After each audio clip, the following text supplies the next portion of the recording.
तो ऑपरेशन सिंदूर के बाद भारत पाकिस्तान के बीच तनाव कुछ ज्यादा ही बढ़ गया है। दोनों देशों के बीच सीज फायर भले हो गया हो, लेकिन नियंत्रण रेखा यानी कि एलओसी पर हालात अभी भी तनावपूर्ण बने हुए हैं। ऑपरेशन सिंदूर के बाद पाकिस्तान ने कई हवाई हमले भारत पर किए, लेकिन भारत के डिफेंस सिस्टम ने उन सभी हमलों को हवा में ही नष्ट कर दिया। और इस तनाव की स्थिति में आज दोनों देशों के बीच डीजीएमओ स्तर की वार्ता भी होनी थी, जिसका कि समय अब बदल दिया गया है और अब वो वार्ता जो है आज शाम को की जाएगी।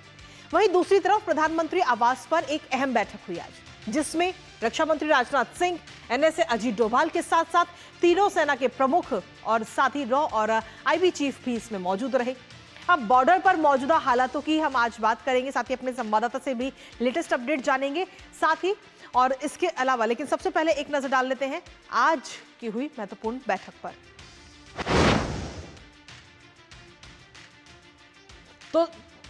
तो सबसे पहले आपको बता दें कि आज भारत पाकिस्तान की जो डीजीएमओ वार्ता है वो अब आज शाम को होनी है। भारत की ओर से डीजीएमओ लेफ्टिनेंट जनरल राजीव खई बात करेंगे पाकिस्तान के डीजीएमओ से, और जिसके बाद कहीं ना कहीं सीज फायर को लेकर कुछ ना कुछ रणनीति जरूर निकलती हुई सामने आ सकती है।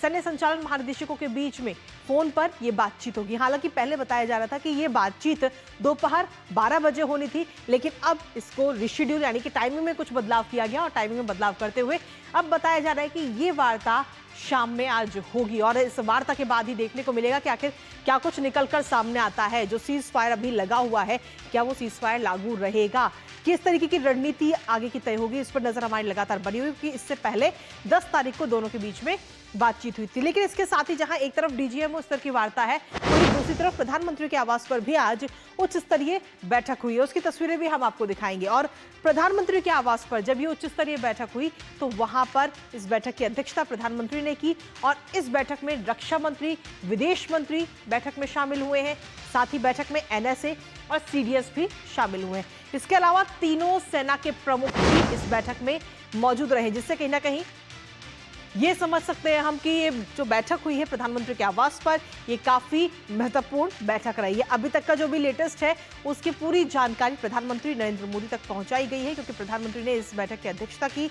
रक्षा मंत्री इस बैठक में मौजूद रहे, विदेश मंत्री इस बैठक में मौजूद रहे, तीनों सेनाओं के अध्यक्ष इसमें मौजूद रहे थे। इसके साथ ही सीडीएस और एनएसए इस बैठक में मौजूद रहे, जिसकी तस्वीरें भी आपको हम दिखाएंगे। लेकिन सीधे तौर पर काफी महत्वपूर्ण ये बैठक, क्योंकि जब से 22 तारीख की अगर हम बात करें तो 22 तारीख को जब पहलगाम में हमला हुआ था आतंकियों की तरफ से, जो कायराना हरकत की गई, उस हमले के बाद से एक एक चीज पर प्रधानमंत्री नरेंद्र मोदी खुद अपनी नजर बनाए हुए हैं। रोज अलग अलग बैठकें की जा रही हैं, और आज की जो ये बैठक है ये भी अपने आप में काफी खास और काफी महत्वपूर्ण ये बैठक। और इस बैठक में सीधे तौर पर अभी फिलहाल के क्या कुछ हालात हैं उसके बारे में प्रधानमंत्री नरेंद्र मोदी को आज पूरी जानकारी इसमें दी गई है। तो काफी ये महत्वपूर्ण बैठक। लेकिन वहीं दूसरी तरफ अगर हम देखें तो भारतीय जनता पार्टी के सांसद संबित पात्रा की तरफ से आज एक प्रेस कॉन्फ्रेंस भी की गई है, और इस प्रेस कॉन्फ्रेंस में उन्होंने सीधे तौर पर प्रधानमंत्री मोदी के नेतृत्व में ऑपरेशन सिंदूर के जरिए पाकिस्तान में आतंकी अड्डों को न केवल सफाया किया गया, बल्कि आतंकवाद के खिलाफ कुछ और सख्त संदेश भी दिया गया, ये बात उनकी तरफ से कही गई है। और क्या कुछ संबित पात्रा ने आज अपनी इस प्रेस कॉन्फ्रेंस के जरिए कहा है, वो आपको एक बार सुनाते हैं। माननीय प्रधानमंत्री श्री नरेंद्र मोदी जी ने लगभग 20 देशों के राष्ट्राध्यक्षों से सीधी बातचीत की। How to isolate Pakistan, how to fight against terrorism. और सबसे बड़ी बात है, तमाम देशों ने भारत का समर्थन किया। 50 वर्षों से भी अधिक समय तक जो टूल्स कभी इस्तेमाल नहीं किए गए थे, जिस क्षेत्र में भारतवर्ष कभी नहीं गया था, वह टूल्स इस्तेमाल किए गए, और अपने आप में भारत के लिए यह बहुत बड़ी बात है। ऑपरेशन सिंदूर ने दिखाया कि केवल एलओसी नहीं, इंटरनेशनल बॉर्डर के पार जाके भी भारत पाकिस्तान के अंदर किसी भी टारगेट को प्रिसाइसली उस पर हमला कर सकता है और आतंकवाद के खौफ को समाप्त कर सकता है। तो सीधे तौर पर हम देखें तो इस वक्त संबित पात्रा की तरफ से सेना को सलाम किया गया, जो सेना ने शौर्य दिखाया उसकी बात कही। लेकिन इसके साथ ही वहीं दूसरी तरफ अगर हम पाकिस्तान की बात करें तो पाकिस्तान की तरफ से कई सारे वीडियोस को एडिट करके भारत के खिलाफ एक प्रोपेगेंडा चलाया जा रहा है। लेकिन भारत की तरफ से पीआईबी फैक्ट टीम जो है वो लगातार इन तमाम चीजों का पर्दाफाश कर रही है। आज किन किन चीजों का हुआ है पर्दाफाश, एक नजर उस पर डालते हैं। सबसे पहली, जहां भारतीय एयरफील्ड को नष्ट कर दिया गया, ये बात इस वक्त कही गई और ये वीडियो भी काफी वायरल हुआ है और इसमें साथ ही भारतीय निजी चैनल के वीडियो को एडिट किया गया। तो ये दावा किया गया कि भारतीय जो निजी चैनल है, न्यूज चैनल, उनकी तरफ से ये वीडियो डाला गया है कि जो भारतीय एयरबेस है उनको नष्ट किया गया, लेकिन वहीं सच्चाई जो है वो बिल्कुल इसके उलट है। असल वीडियो में पाकिस्तानी एयरफील्ड को नष्ट करने की बात सामने आई है। तो आप समझ सकते हैं कि पाकिस्तान किस तरीके से पूरा प्रोपेगेंडा चला रहा है वीडियो को एडिट करके। वहीं अगर दूसरे दावे की अगर हम बात करें तो एलओसी पर तोपखाने का आदान प्रदान किया गया, ये बात एक पोस्ट के जरिए कही गई। लेकिन वहीं दूसरी तरफ देखें तो पीआईबी ने फैक्ट चेक करते हुए बताया कि ये तमाम जो दावे किए जा रहे हैं वो सभी झूठे हैं, उनमें कोई सच्चाई नहीं है। और इसके साथ ही तीसरा एक और दावा किया गया, भारतीय निजी चैनल के ही एक और वीडियो को साझा किया गया और इस चैनल में भारतीय एयरबेस को नष्ट करने की बात को स्वीकार किया गया। ये दिखाया गया कि भारत के जो न्यूज चैनल है वो इस बात को स्वीकार कर रहे हैं, लेकिन वास्तव में ये वीडियो बताती है कि सभी हवाई हमलों को नष्ट किया गया। तो किस तरीके से पाकिस्तान जो है वो इस वक्त वीडियो को एडिट करके और भारत के खिलाफ किस तरीके से माहौल बना रहा है, सच्चाई हर कोई जानता है, लेकिन उसके बावजूद भी पाकिस्तान की तरफ से पूरा प्रोपेगेंडा इस वक्त चलाया जा रहा है। इसके साथ ही आपको बता दें कि देश के 32 एयरपोर्ट से एक बार फिर से संचालन शुरू हो चुका है। इससे पहले इन एयरपोर्ट्स को 15 मई तक के लिए बंद करने का निर्णय लिया गया था और इसे लेकर अब भारतीय विमानपत्तन प्राधिकरण की तरफ से एक ये नया अपडेट इस वक्त सामने आ चुका है। एआईई ने बताया है कि ये सभी हवाई अड्डे तत्काल प्रभाव से नागरिक विमान संचालन के लिए उपलब्ध है। भारतीय विमानपत्तन प्राधिकरण ने एक बयान भी जारी किया जिसमें कहा गया कि 15 मई 2025 को सुबह 5:29 तक 32 हवाई अड्डों पर नागरिक विमान संचालन के लिए अस्थायी रूप से बंद करने की अधिसूचना जारी की गई थी। अब सूचित किया जाता है कि हवाई अड्डे तत्काल प्रभाव से नागरिक विमान संचालन के लिए उपलब्ध रहेंगे। तो यानी कि जो आने जाने की समस्या थी वो अब खत्म होती नजर आ रही है। यात्रियों को ये भी सलाह दी जा रही है कि वो अपनी उड़ान की स्थिति सीधे एयरलाइन से जांचें और नियमित अपडेट के लिए एयरलाइन की जो वेबसाइट्स हैं उन पर भी लगातार अपनी नजर बनाए रखें। इसी पर ताजा अपडेट ले लेते हैं। इस वक्त हमारे साथ में संवाददाताओं की पूरी टीम इस वक्त जुड़ रही है, सीधा उन्हीं का रुख करेंगे। सबसे पहले अमरेंद्र गुप्ता हमारे साथ जुड़ रहे हैं, साथ ही नंदिता डागर इस वक्त हमारे साथ जुड़ रहे हैं, निशांत राय हमारे साथ जुड़ रहे हैं और तापस इस वक्त हमारे साथ जुड़ रहे हैं। सबसे पहले अमरेंद्र आपके पास में आना चाहेंगे, जब से ये आतंकी हमला हुआ है तब से लगातार प्रधानमंत्री नरेंद्र मोदी एक एक चीज पर नजर बनाए हुए हैं और आज भी काफी महत्वपूर्ण ये बैठक हुई प्रधानमंत्री के आवास पर, जिसमें रक्षा मंत्री, विदेश मंत्री, एनएसए सभी शामिल होते हुए नजर आए हैं। बिल्कुल कृतिका, जिस तरह से पहलगांव में आतंकी हमला हुआ उसके बाद भारतीय सेना ने जिस तरह से पाकिस्तान में घुसकर वहां की रीढ़ तोड़ी और इसमें पूरा माकूल जवाब दिया, उसके बाद से लगातार देखें तो प्रधानमंत्री सभी मामलों की बहुत ही माइन्यूटली डिस्कस कर रहे हैं, उस मामले को देख रहे हैं। और आज की जो एक अहम बैठक प्रधानमंत्री के आवास पर हुई वो इसलिए भी खास हो जाती है क्योंकि इसमें रक्षा मंत्री राजनाथ सिंह के अलावा, विदेश मंत्री एस जयशंकर के अलावा तीनों सेनाओं के प्रमुख, इसके अलावा सीडीएस और एनएसए अजीत डोभाल, तकरीबन 1 घंटे तक एक बैठक हुई है जिसमें प्रधानमंत्री ने अभी तक के जो सेना और सरकार के द्वारा किए गए कार्यों की समीक्षा की तथा रणनीतिक तौर पे उन सभी चीजों को साझा किया। और उसके बाद एक जब बैठक खत्म होती है, राजनाथ जी और इसके अलावा बात करें विदेश मंत्री निकल जाते हैं, लेकिन जो है एनएसए डोभाल और इसके अलावा वायुसेना चीफ के साथ तकरीबन एक 35 मिनट की प्रधानमंत्री की दूसरी बैठक होती है और उसमें बताया जा रहा है कि जिस तरह से इस वक्त भारत ने और पिछले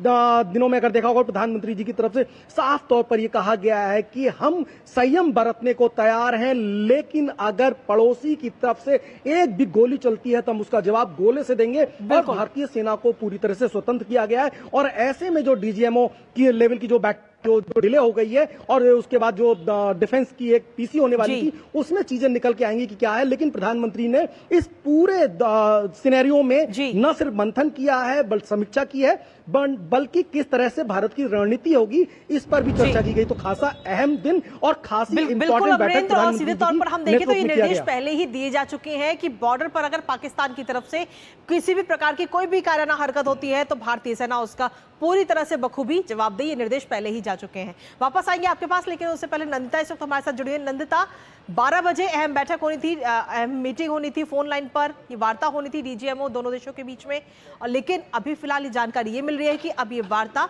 शाम को की जाएगी।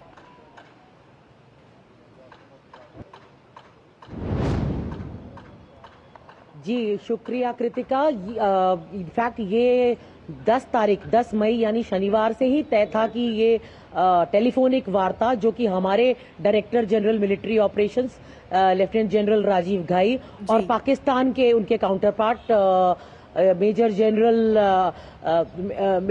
अब्दुल्ला उनके बीच में होने वाली थी आज 12 बजे, तभी तय हो गया था, लेकिन इसको डेफर कर दिया गया। हमें अभी आधे पौने घंटे पहले पता चला है कि अब ये शाम को होगी। इसकी क्या वजह है ये अभी तक मैं आपको कंफर्म्ड रूप से नहीं बता पाऊंगी, क्योंकि इसमें स्पेकुलेट करना ठीक नहीं होगा। लेकिन एक और बात, आज सवेरे ही ये अनाउंस हो गया था कि रक्षा मंत्रालय के मिलिट्री ऑपरेशंस और नेवल ऑपरेशंस और एयर ऑपरेशंस के डायरेक्टर्स जनरल तीनों फिर एक प्रेस वार्ता करेंगे, जो आज 2:30 बजे, यानी कि आपका ये जो प्रोग्राम है उसके खत्म होने के तुरंत बाद वो प्रेस वार्ता शुरू होगी दिल्ली में। और कल आप जानती ही हैं कि एक घंटे लंबी प्रेस वार्ता इन्हीं 3 रिप्रेजेंटेटिव्स आर्म फोर्सेस के जो है उन्होंने की थी, और वो 1 घंटे चली थी। उसी तरह उसमें एक सवाल मैंने पूछा था लेफ्टिनेंट जनरल घाई से, जो कि डीजीएमओ है, जो हमारी तरफ से इंडिया को लीड कर रहे हैं, नोडल पर्सन है हमारी सारी आर्म फोर्सेस के पाकिस्तान के साथ। तो मैंने उनसे पूछा था कि 10 तारीख को यानी शनिवार को जो सीज फायर का एग्रीमेंट हो गया था, उसके बावजूद पाकिस्तान ने कुछ ही घंटों में उसको वायलेट किया, तो इसकी आर्मी की क्या असेसमेंट है कि ये गोलाबारी वगैरह की गई? तो उन्होंने कहा ये पाकिस्तान पर है, पर कुछ टाइम लगता है, हो सकता है कि इसको नीचे लोकल फॉर्मेशंस में, लोकल टुकड़ियों में परकोलेट करने के लिए। लेकिन ये बात आज के एजेंडा में एक तो ये होगा कृतिका की दोनों डायरेक्टर्स जनरल मिलिट्री ऑपरेशंस जो हैं वो इस सीज फायर को कैसे स्थायी बनाया जाए, परमानेंट बनाया जाए, उस पर बात करेंगे, क्योंकि 7 मई से जितने भी बॉर्डर इलाके थे वो पिछली रात उन्होंने चैन की सांस ली है। बनी रहेगी नंदिता, क्योंकि शाम को ये वार्ता होनी है और काफी अहम ये वार्ता है, जिससे कहीं ना कहीं आगे की रणनीति जरूर निकलकर सामने आ सकती है। आपके पास वापस आएंगे, लेकिन इसी बीच बड़ी खबर का रुख कर लेते हैं, जहां आपको बता दें कि भारतीय वायुसेना की सभी हवाई पट्टियां अब ऑपरेशनल हैं। यानी कि भारतीय वायुसेना ने इसकी जानकारी दी है। ये सबसे बड़ी खबर इस वक्त आप तक पहुंचा रहे हैं। भारतीय वायुसेना की तरफ से ये जानकारी दी गई, सभी हवाई पट्टियां जो है वो ऑपरेशनल है और सभी जो आम नागरिक हैं वो भी अब के लिए जा सकते हैं। हालांकि अभी तक अगर हम देखें तो ना पर रोक लगा दी गई थी, कई सारी उड़ानों पर इसका सीधे तौर पर असर पड़ता हुआ नजर आया था, लेकिन अब ये बड़ी खबर मिल रही है कि आम नागरिकों से जुड़ी ये महत्वपूर्ण खबर, जहां भारतीय वायुसेना की सभी हवाई पट्टियां जो है वो इस वक्त ऑपरेशनल है और भारतीय वायुसेना की तरफ से इस बात की जानकारी दी गई है। ये सबसे बड़ी खबर आप तक पहुंचा रहे हैं। हमारे साथ हमारे सहयोगी पूरी टीम इस वक्त लगातार बनी हुई है। सीधा रुक करेंगे इस वक्त तापस का। तापस, क्या कुछ लेटेस्ट अपडेट है आपके पास में? भारतीय वायुसेना की तरफ से ये जानकारी दी गई है कि सभी जो हवाई पट्टियां हैं वो ऑपरेशनल हैं। तापस जी बिल्कुल, आपने सही कहा कि हवाई पट्टियां है, माफ कीजिए, जितनी भी हवाई पट्टियां है वो इस वक्त उनको ऑपरेशनल कर दिया गया। इनफैक्ट आईएएफ इंडियन एयरफोर्स की तरफ से ये बयान भी आया है। बयान इसलिए आया क्योंकि DGISPR जो थे पाकिस्तान के, उन्होंने इस पे एक सवाल उठाया था। मैं थोड़ा बताना चाहूंगा, पाकिस्तान के DGISPR का खुद का जो बयान है, ये खुद उनको भी अपनी हिस्ट्री भी देखना पड़ेगा। आपको शायद पता हो कि उनके जो जो अहमद शरीफ चौधरी जो DGISPR है, उनके पिताजी खुद उनको जेल हुई थी, न्यूक्लियर साइंटिस्ट थे, उमा तमीर एक फाउंडर थे उसके, उनका नाम था सुल्तान बशीरुद्दीन मोहम्मद। ये जो DGISPR के पिताजी है, और इनको जेल किस लिए हुई थी? इनको जेल हुई थी क्योंकि इन्होंने जो अलकायदा और ओसामा बिन लादेन से मुलाकात की थी और केमिकल और न्यूक्लियर वेपन्स के जो सीक्रेट्स है वो लीक किए थे। और ये मैं नहीं, ये पूरा विश्व कहता है, क्योंकि UN और US की जो लिस्ट है, एक बैंड लिस्ट है, उसमें वो शामिल होते। तो आप सोचिए, ये पूरी एक उनकी लेगेसी है कि एक तरफ पिताजी को जेल हुई ऐसी चीजें करने के वाले, और उनका बेटा जो है वो इस तरीके की झूठ फैला रहा है। और इसके साथ मैं ये भी बताना चाहूंगा कि 32 जो भारत के एयरफील्ड से ऑपरेशनल थे, एयरपोर्ट अथॉरिटी ऑफ इंडिया के जो एयरपोर्ट से जो बंद किए गए थे, उनको भी अब खोल दिया गया है सभी नागरिकों के लिए, तो वो भी एक बड़ी खबर है।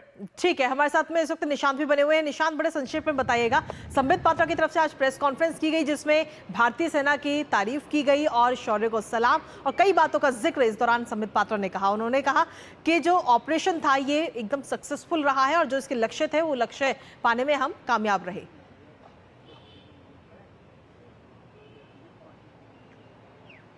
चलिए, निशांत से अभी हमारा संपर्क टूट गया, फिर से संपर्क साधने की कोशिश करेंगे, लेकिन